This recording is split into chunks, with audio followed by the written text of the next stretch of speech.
bagi banyak penggemarnya tentu bikin ketagihan. Lokasi-lokasi yang biasa dilalui adalah Sentul, Bojongkoneng, dan juga Gadok Puncak.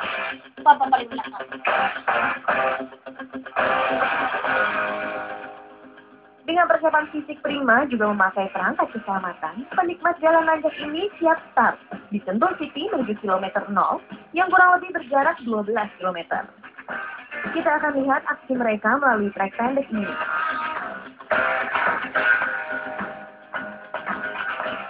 Selain itu, ada tips untuk bermain sepeda uphill dari pesepeda senior dan juga liputan dari United Bike bersama KSI. Sebenarnya sih uphill ini juga masih belajar ya, jadi diajak temen waktu itu, penasaran aja, pengen dapet powernya kalau naik sepeda tuh gimana. Jadi temen ngajarin yang benar ya uphill, dari nafas, irama jantung sama kaki. Kalau saya yang pertama kalau kita bisa terusin pelan-pelan akhirnya nyampe juga gitu. Ya kalau kita biasanya sama teman-teman berangkat dari yang toko di bawah ya, Sentul City. Di situ ada bakmi kolek, ada toko sepeda Sentul, biasanya sana ke sini itu lewat kurang lebih lah.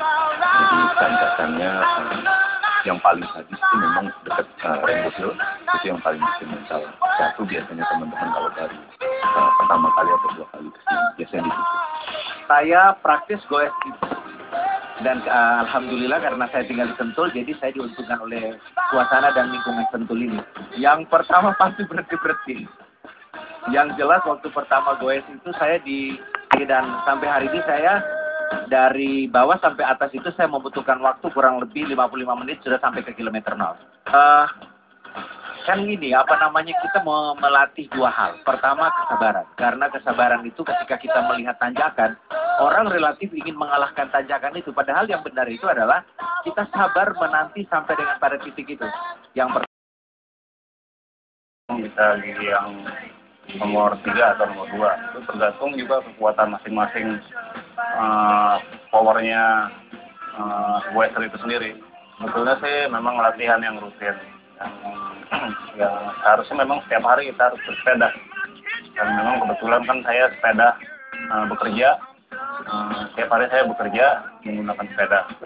Jadi latihan khusus sih sebetulnya nggak terlalu penting juga, tapi karena latihan 2 kilometer jatuh atau dengan kata lain tanjakan Bojongkoneng ini panjangnya sekitar kurang lebih 9 kilo.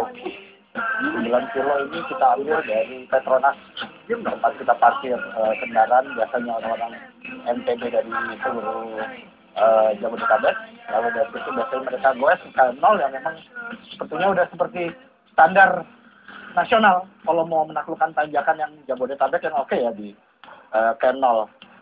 Seperti yang saya bilang tadi, panjangnya sekitar 9 kilo, di mana ada 4 titik tanjakan yang bisa dikatakan agak curam. Anak-anak MTB bilang tanjakan tembok. Nah itu di kilometer 6, 7, 8, 5, 6, 7, 8 itu yang bisa bikin ban depan bisa angkat. Jadi tanjakan ini agak unik banget untuk dicobai, kalau enggak ya nyesel. Dan juga banyak informasi yang saya terima ya, kalau mau sehat emang tanjakan, karena benar-benar pada saat kita tanjakan itu paru-paru tuh kayak piston aja dipacu gitu kan. Udah gitu juga napas itu biasanya yang namanya dahak itu pasti bakal keluar, dan itu bikin benar-benar ispa kita tuh cemplung banget. Rutin itu paling enggak seminggu sekali itu harus wajib. Kita harus ambil tanjakan yang berat-berat. Itu wajib itu.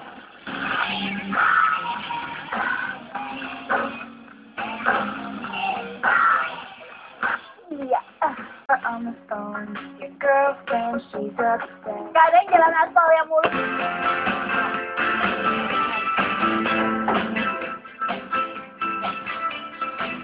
Kalau dalam uphill pas tanjakan itu lebih baik menggunakan posisi badan membungkuk, dan sesekali menaikkan badan, posisi berdiri, dan penuh harus sabar kalau buat nanjak. Biasanya terlalu nafsu pas pertama start, dia sudah keburu-buru dan mungkin karena kurang sabar dan ngatur napasnya kurang, dia harus persiapan lah. Terus jangan sering-sering lihat ke atas tanjakan. Paling kalau saya latihan jogging di siang hari, terus kebetulan di kampus sering renang, lari, jogging, dan lari siang. Nah itu aja, sama ngerol. Tanjakannya itu saya suka. Iyalah, siapa lagi? Karena Masa kamu nggak tahu orang paling ganteng? ketagihan pertama emang nggak begitu suka sama tanjakan karena saking senang sekarang malah ketagihan. Kamu nggak lihat itu tanjakan? Menjaga untuk persiapan sebelum kalau terjadi insiden atau segala macam kita udah siap. Terus menurut saya di sini di KM0, soalnya di sini di KM0 tuh dia tanjakannya tuh bisa inilah apa tinggi hampir 45 derajat lah lebih. Gitu. Jadi bikin ngap juga gitu. Apalagi kalau kita goesnya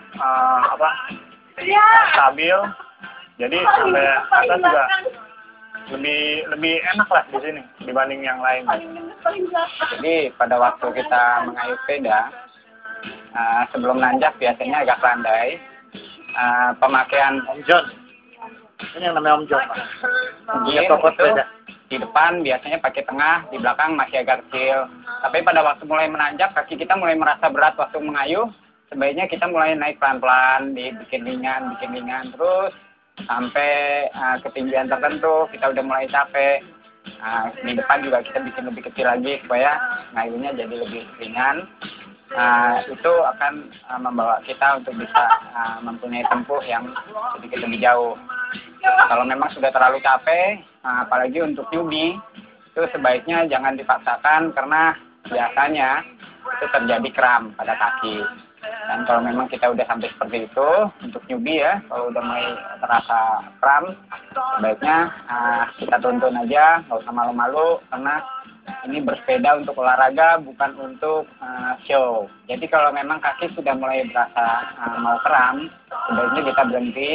Tapi kaki mana jangan ada ditekuk. nuntun berhenti Kita gitu? juga jangan duduk. Goes terus. Tapi kaki tetap Biar tetap gemuk lurus. tapi jago, Pak. Usahakan untuk bergerak terus, Yang walaupun tadi itu nggak bentuknya gemuknya pada jalannya. turun nuntun. Jangan dipaksain untuk bergerak lebih cepat, pelan-pelan aja, sampai dia nanti agak terasa lebih enak.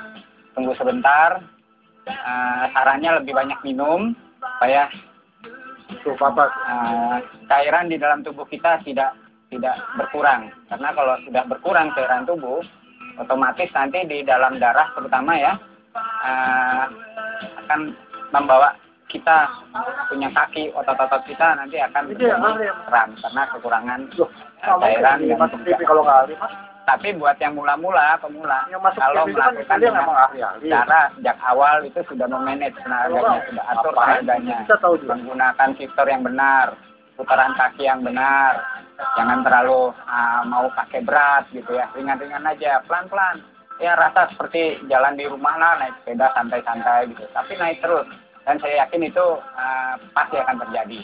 Dan itu sudah sering, sudah banyak yang saya bawa, di mana pesepeda-pesepeda pemula itu bisa berjalan cukup jauh, bisa mengatasi tanjakan-tanjakan, walaupun jelas mereka juga pengap juga ya, napasnya ngos-ngosan, tetapi bisa melewati semuanya.